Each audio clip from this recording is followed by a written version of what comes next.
Join spiritual feminist and empowerment coach Joni Advent Maher for Trust Your Sacred Feminine Flow. Listen in for intimate conversations about money, transformation, and feminine sovereignty. And now, your host, Joni Advent Maher. This episode of Trust Your Sacred Feminine Flow is sponsored by Dancing Heart Art, inspiring women and girls to awaken to their most vibrant, joyful, and empowered lives through the transformational magic of intuitive painting, creative play shops, and life-changing travel adventures. Welcome to Trust Your Sacred Feminine Flow. I'm your host, Joni Advent Maher, mystic, spiritual midwife, and transformational guide. And today I'm delighted to share with you Katherine Witteman. She's a mother, a mystic, and a muse. Welcome, Katherine. Thank you, Joni. I'm so honored and delighted and happy to be here. Thank you so much for having me. It's my great pleasure. So I'm going to share a little bit more about the wonder that is Katherine. So Katherine is a visionary artist, and she's a certified intentional creativity teacher and the founder of Dancing Heart Art. She passionately guides women to the truth of their radiant light and innate divinity with eternal optimism, compassion, and love. She inspires her beloved students to awaken to their most vibrant, joyful, empowered lives through the alchemical magic of intentional creativity.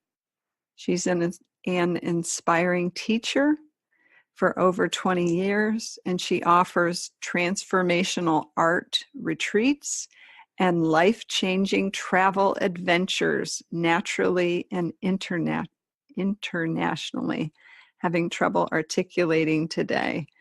And she's a lover of life, a seeker of joy, a rebel at heart, and a devotee of love. Welcome, Katherine.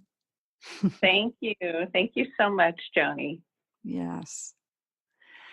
So I know, like me, you describe yourself as a mystic. And I know that you also have a devotion to the feminine. And so I would love to start there if you're open to it. Just what that kind of blend of both the mysticism and your devotion and connection to the feminine. Tell me about that journey. What's true for you about that? That's a good question. I think when we think of ourselves as mystics, for me, what that means is that I am connected to this vast and infinite realm of the deep mystery, the magic that's always available to us in the universe, the miracles and the mysticism, and the eternal presence of spirit. So when I say that I'm a mystic, it means that I travel in those realms. And then, yes. So, but then I think we can be a mystic and,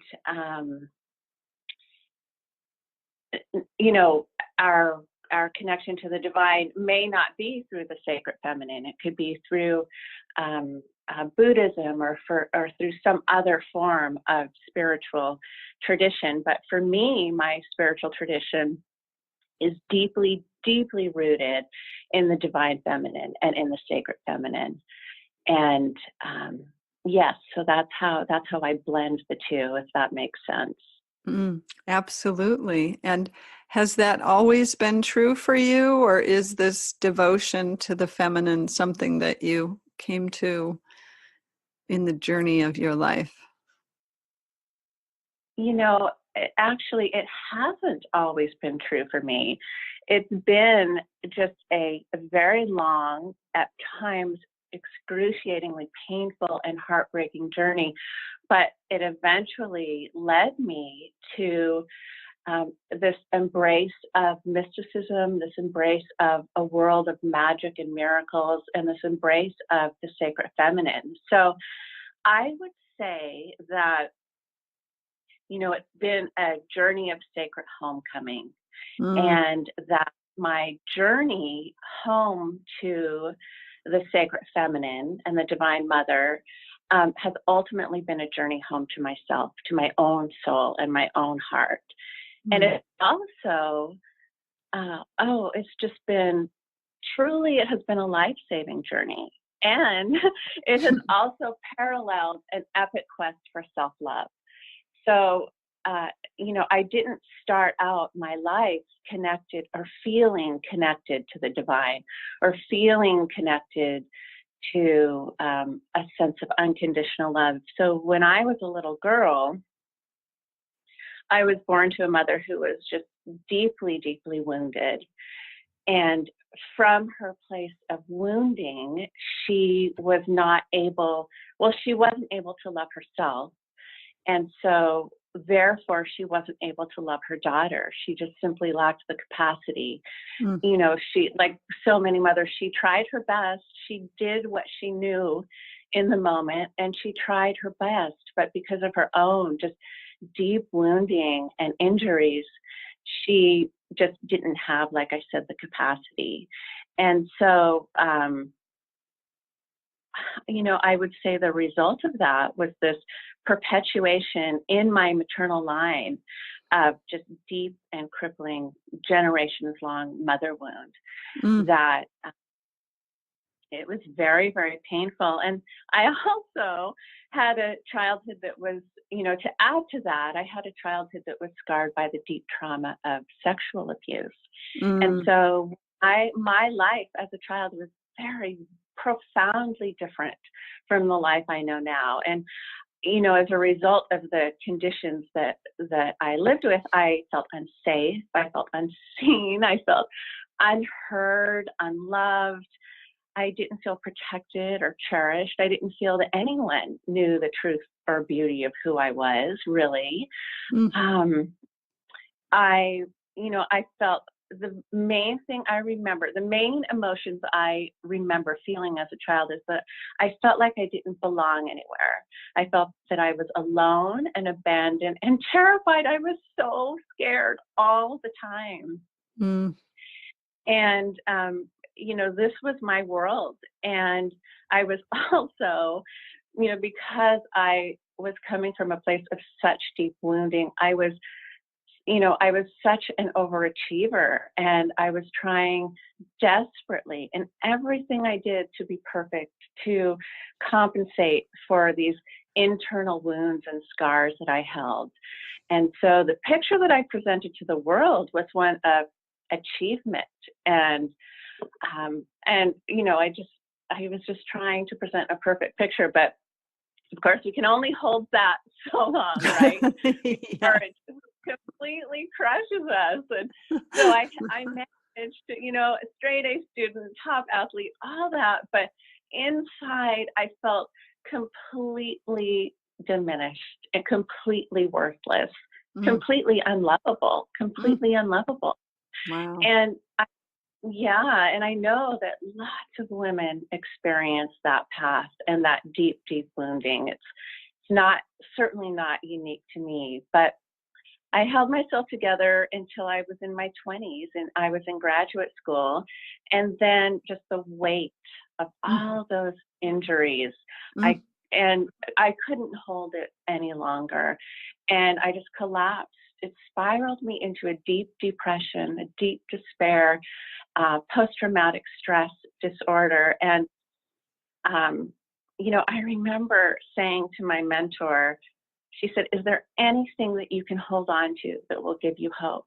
And I said, "I don't believe in God." Oh, it makes me cry to remember this place that I was in, this dark place. I said, I don't believe in God. I don't believe in a higher power. I don't believe in miracles.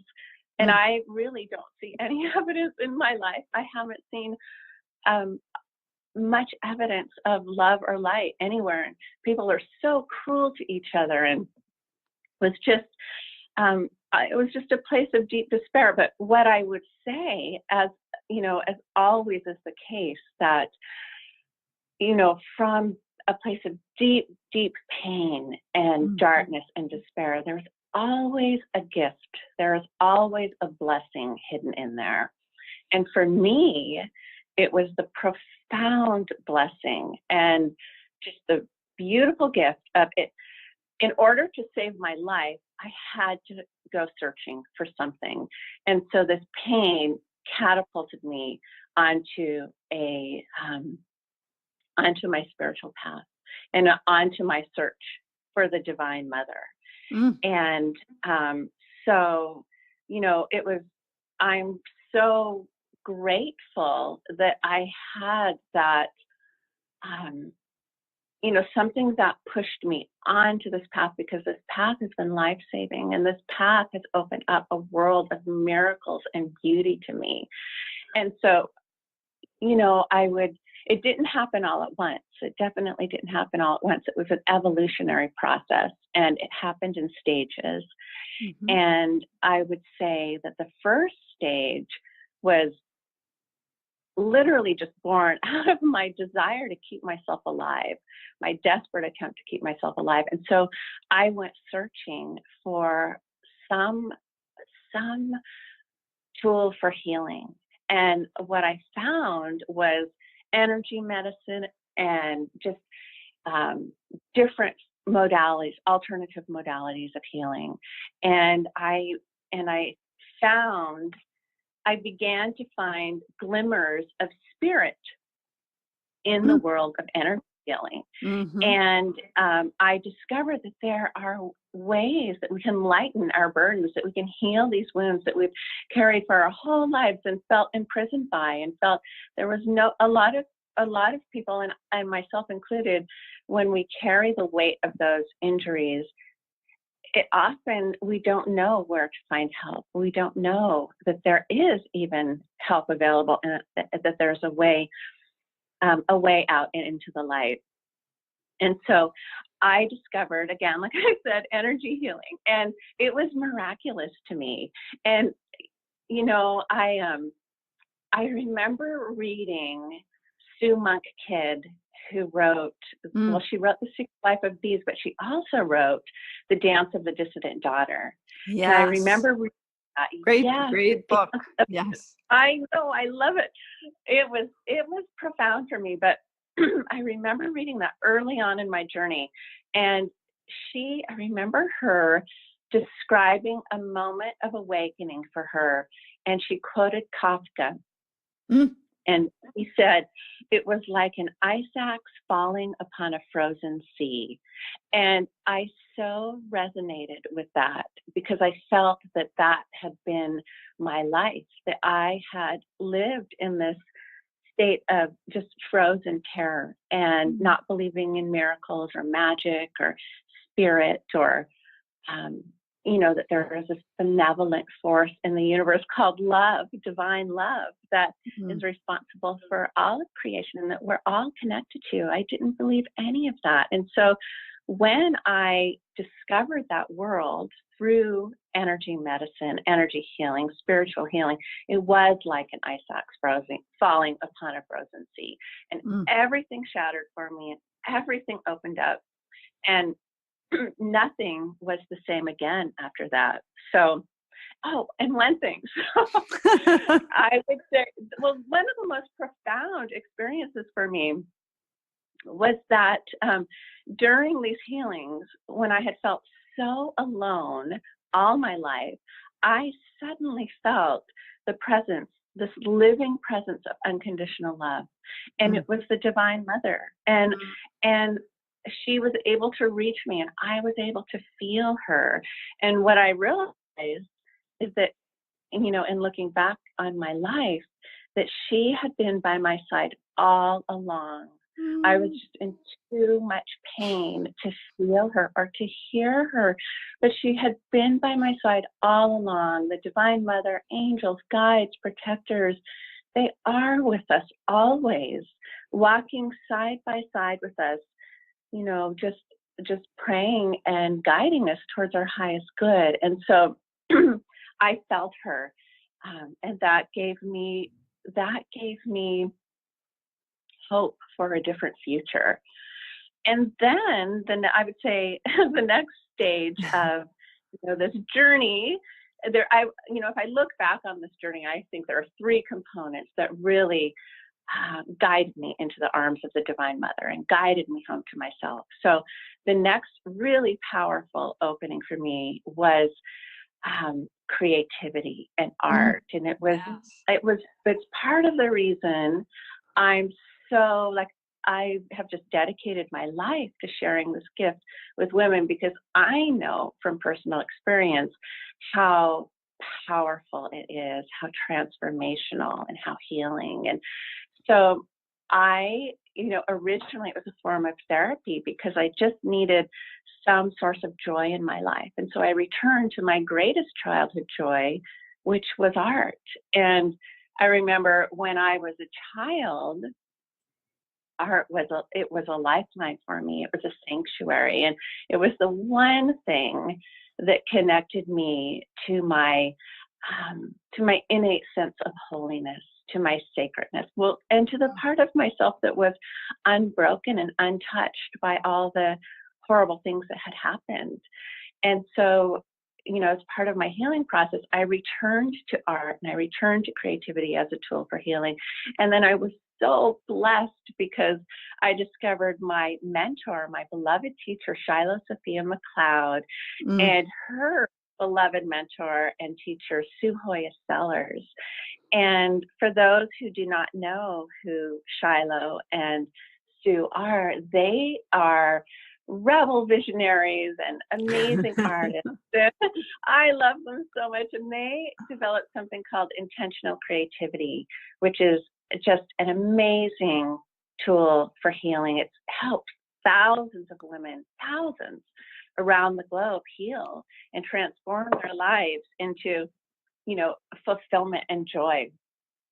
And so intentional creativity, just super briefly, it's the blending of intention and mindfulness with creative expression. And so I took every class of Shiloh's that she offered, every single one. I began painting images of the divine feminine and the divine mother, just painting after painting after painting. And what was profound about that is that I felt like I was communicating with her living presence. I felt like she was talking to me through the portal of the canvas. And that was an amazing, amazing experience for me. And it really deepened my connection to her. And the other amazing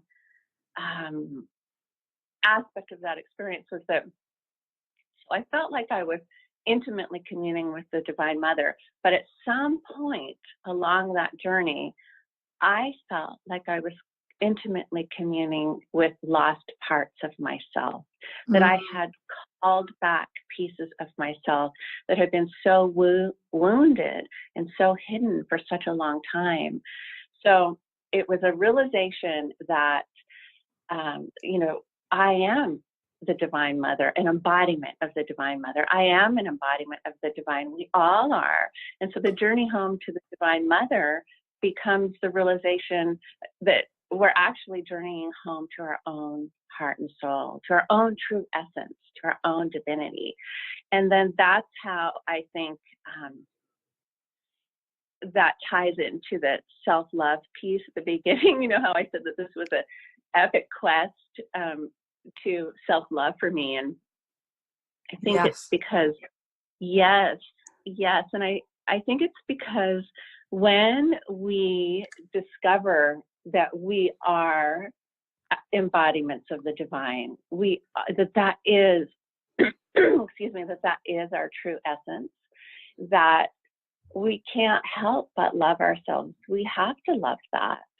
I always love Byron Katie, who said, oh, I wish I could remember exactly what she said, but if you knew how beautiful you were, you knew how magnificent you were, you would fall at your feet in awe, something like that. Yeah. But it's true, when we come to that realization that we're an embodiment of the divine, and everyone is an embodiment of the divine, there's no choice but to love yourself. And so, and then I would say that where I am now, the last experience in my life that really deepened my connection to the sacred feminine was this summer. And I went on a 5-week spiritual pilgrimage to Glastonbury and the sacred sites in England, and then also to France, to Magdalene country. And that experience was really accelerated my journey. It was like a quantum leap for me. Because it's just amazing to go to these places that are imbued with thousands of years of prayer and holiness, and these sacred sites that hold the vibration, that core vibration of divinity on the planet through all time, space, through all dimensions.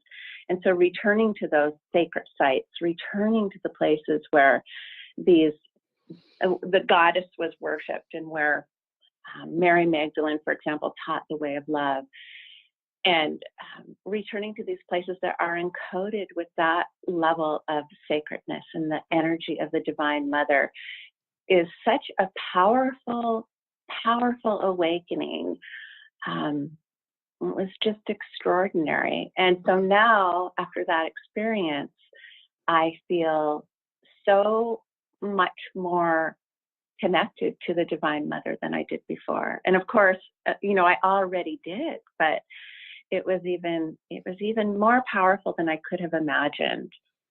And then again, like my painting journey, my experience of painting images of the Divine Feminine, going to these places was also a returning to my spiritual home and a returning to my soul and my heart. And so I think that, this journey to the sacred feminine, it's ever deepening, and it's always evolving and unfolding. And it's just a beautiful, miraculous, joyful experience to be immersed in this world, and for this to be my reality now, when it's so profoundly different from what my reality was as a child.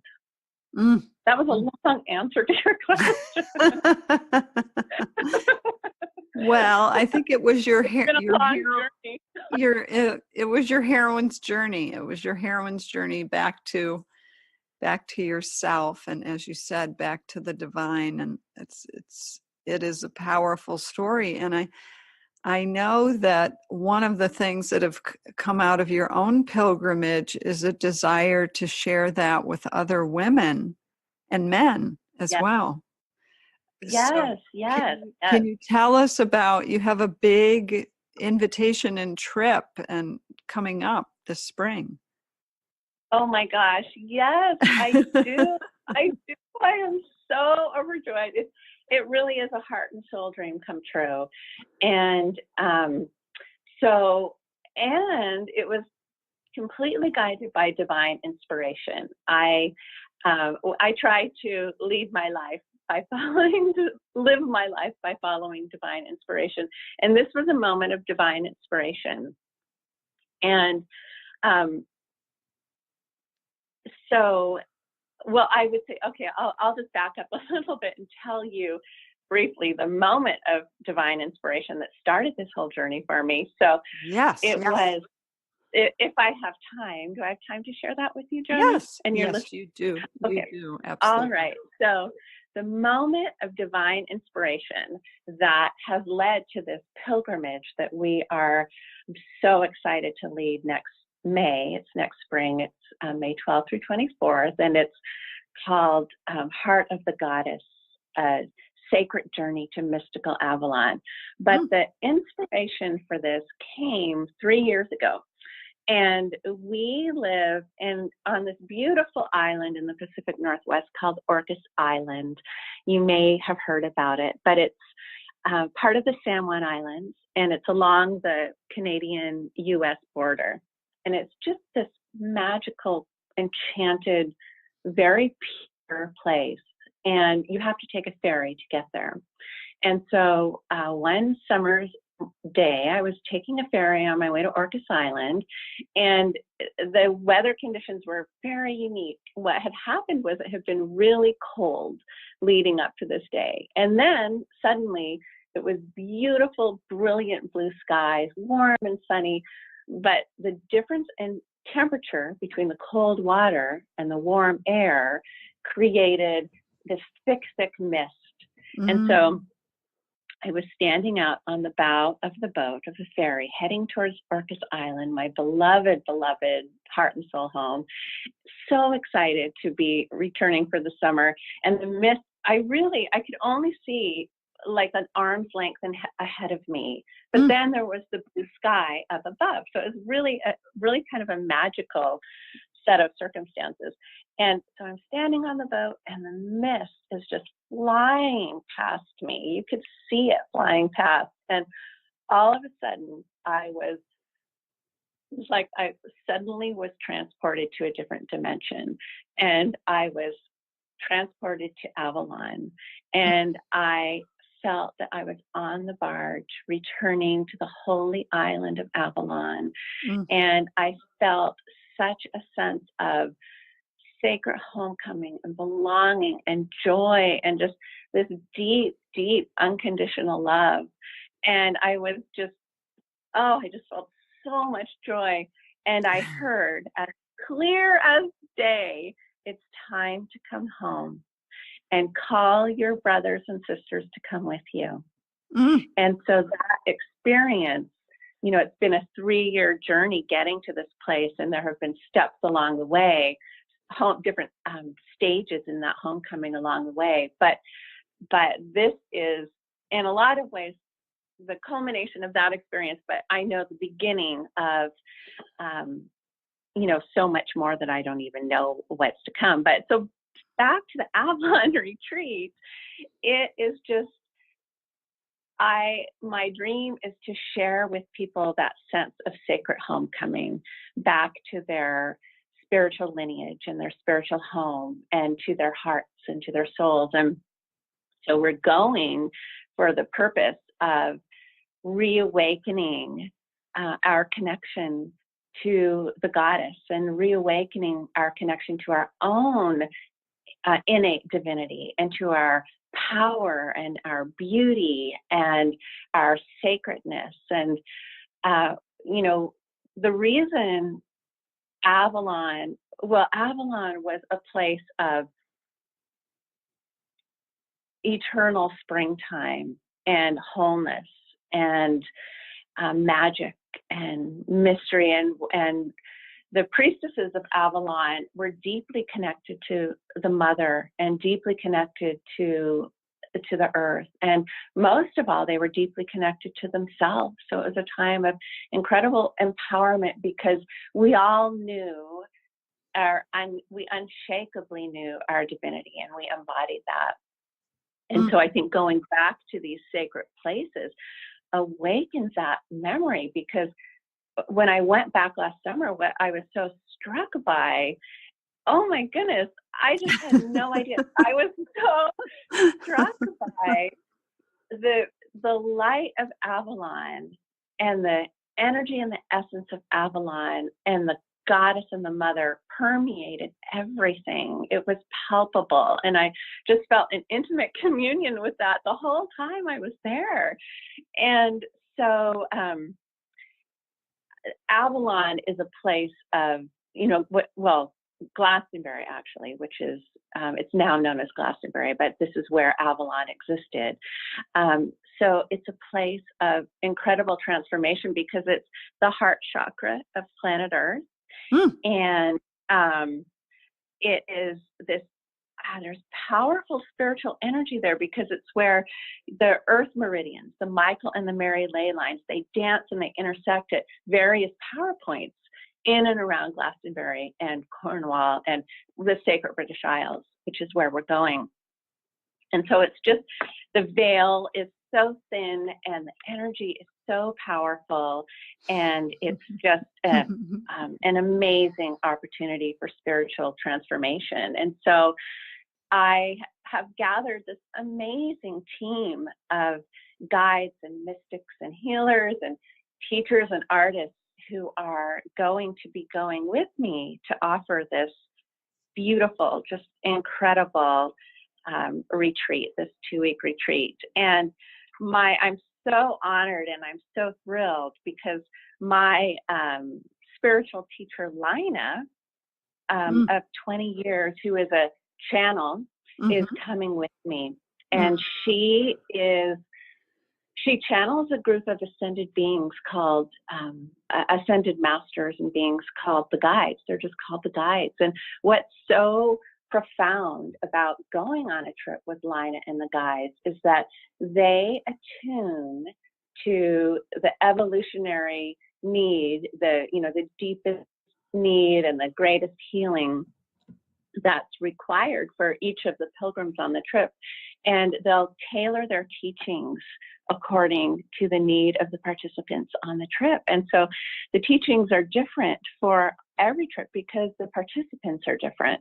And so it's just such a blessing. We taught a painting class together. Lina and I returned to Avalon painting class where we painted our inner Avalon priestesses, but it was so powerful because she channeled the high priestesses of Avalon and Merlin and Vivian, the Lady of the Lake, and actually recreated the priestess teachings that were originally taught in the time of Avalon, and recreated some of those sacred ceremonies and initiations, and then we integrated them with painting. But so back to this trip that's happening next spring, that will happen as well, but we'll actually be in the places where those sacred ceremonies originally happened. And so it's going to be so unique and powerful and beautiful and magical. And I'm so excited.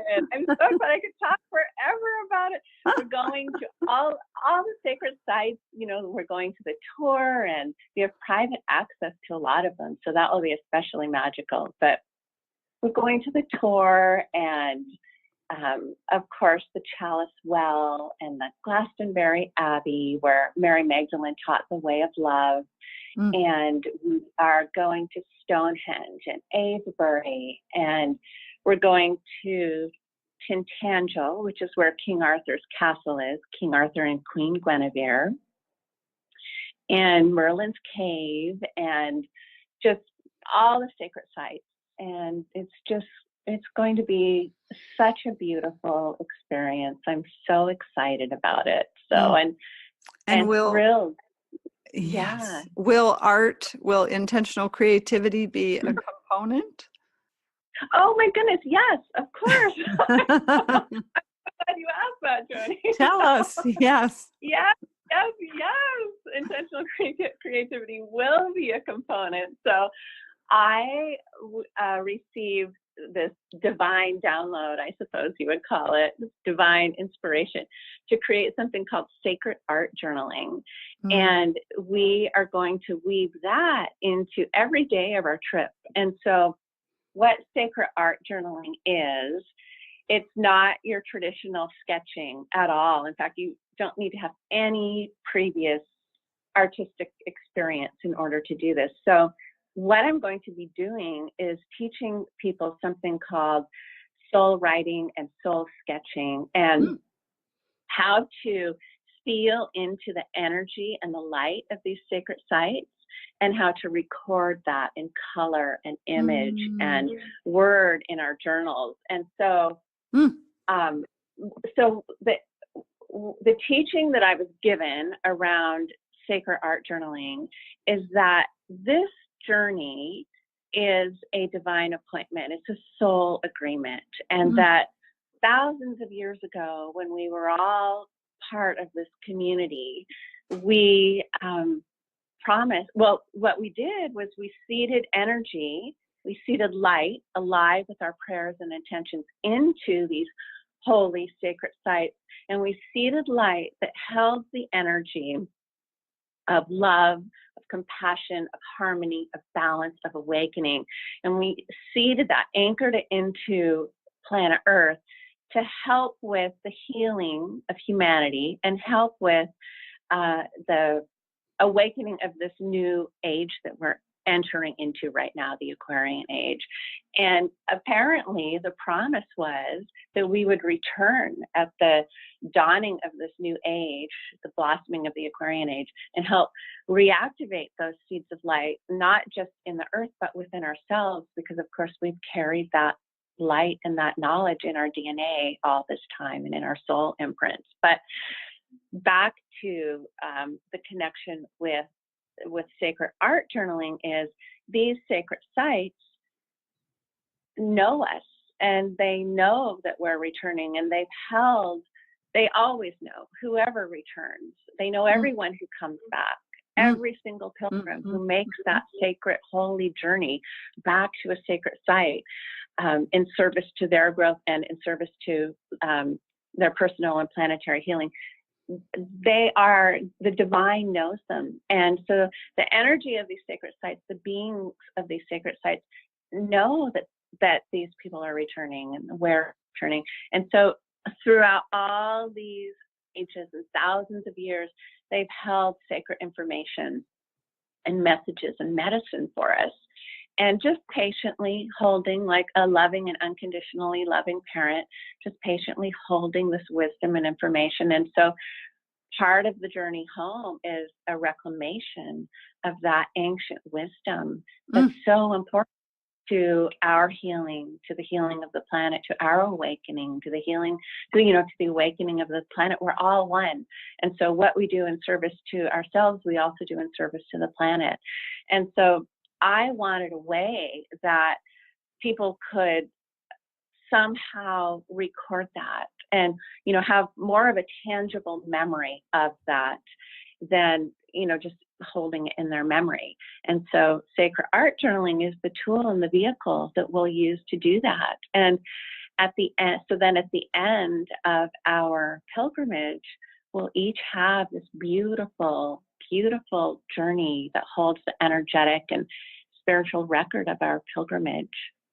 So I've never done this before. I've never taught it before, I should say. My daughter and I did it last summer when we went on our 5-week spiritual pilgrimage, but I've never taught it before to a group. And so I'm so excited. And I know it will evolve, as we journey through the 2 weeks, and more inspiration will come to me and to us. And so I'm very, very excited about what, the kind of healing and empowerment that sacred art journaling can offer people. So I'll have more information at the end, at the end of the pilgrimage. Yes. Well, so if someone were listening and they were feeling called to join you, how could they get more information? From your website? Is it listed? Yes. Yes. It's on my website, and it's listed under upcoming events. So there's a tab that says Paint with Me. And then if you click on that, you will see upcoming events and then previous events. And so it's the first thing listed on upcoming events. So yes, and your website URL, if someone's not looking at the description for this episode, is dancingheartart.com. Yes? Yes, dancingheartart.com. Yes. So yes. Go ahead. What? No, I would just, if anyone feels the call, I would just encourage them to honor that. And yes, we welcome anyone who feels called. We welcome you with open arms and so much love. I am so excited about this trip. So thank you, yes, for asking me about it. You're welcome. And I know on your website, you also have a very generous, you have a free gift, and you have an an amazing, generous offer for our listeners and our community. And I wanted to give some time so you could share about that as well, because it's very special, and I'm so touched that you're doing it. So can you tell us about Oh, your free gift and your offer? oh, I would love to. Yes, I would love to. So my free gift is I am currentently painting a painting called Sacred Flow in honor of you, Joni, and all your listeners. Mm.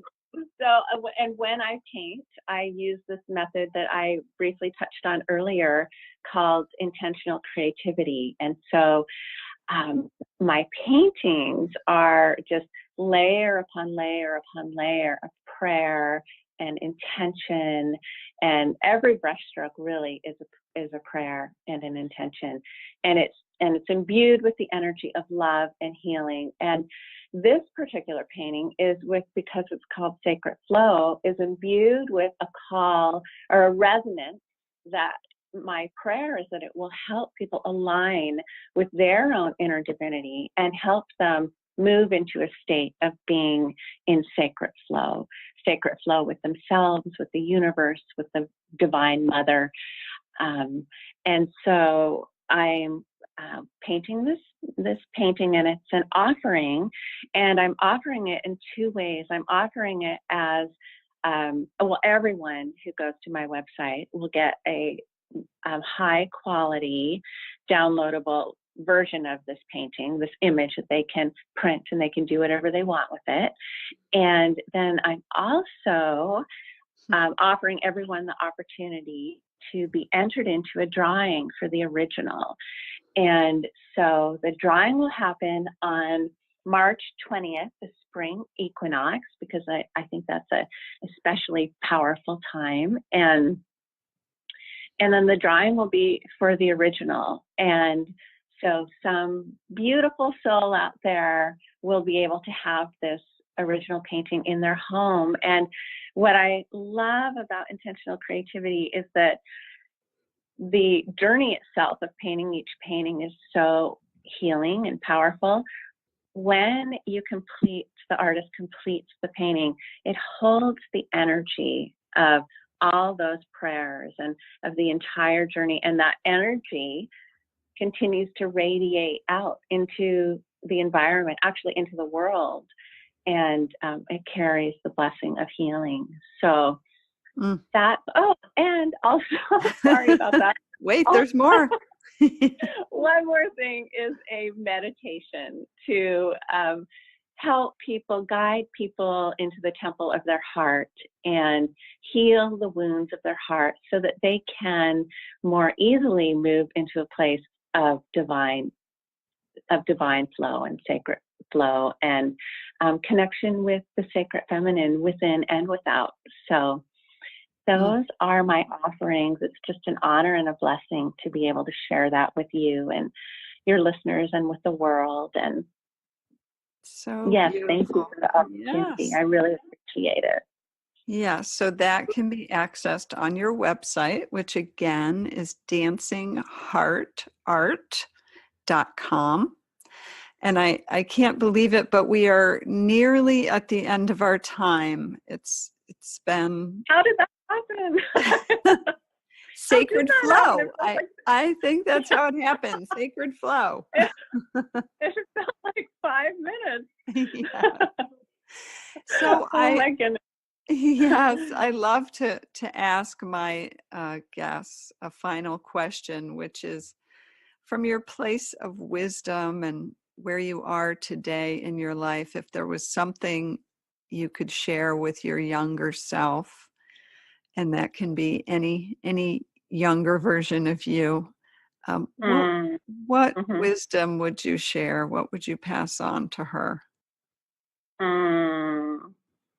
I love that question. That's so beautiful.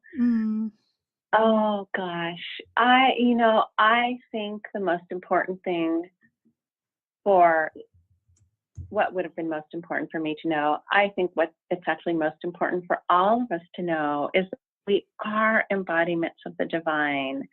that we're so beautiful, so luminous, so much more magnificent than we can ever imagine. We really don't have a sense of our own beauty and magnificence. And so I would have told her that. And I would have said, my mantra is, and it's my website, my mantra is this beautiful poem by the Persian mystic poet Hafiz. And he says, I have this up all over my home. It says, I wish I could show you when you are lonely or in darkness, the astonishing light of your own being. And so I think that would have been my prayer for my younger self. And today it remains my prayer for every child, every woman, every man, everyone on the planet to know the astonishing light of their own being. Yes, and I have this vision of your current self, who was your future self when you were a little girl, saying that prayer and offering that prayer for her and her. Oh, that's beautiful. That gave me tingles. Yes. And I want to say I am a huge Hafiz fan, and we always close with Hafiz. So before we do that, I want to say thank you for being here with us and sharing your ebullience. You are ebullient and like the spring overflowing with light. Thank you so much, Joni. It was just a pure delight. It was an absolute joy. My heart is just so wide open right now. Thank you so much. I can feel it streaming out, and I know that our beautiful listeners can feel it as well. It's very powerful. And I want to thank you, beautiful listeners, as well, for tuning in, and to remind you, as always, as Hafiz so wisely said, to always trust what your heart knows. Thanks for listening to Trust Your Sacred Feminine Flow with Joni Advent Maher. If you like what you heard, the best compliment you can give us is to share our podcast with a friend and subscribe, rate, and review our podcast at iTunes.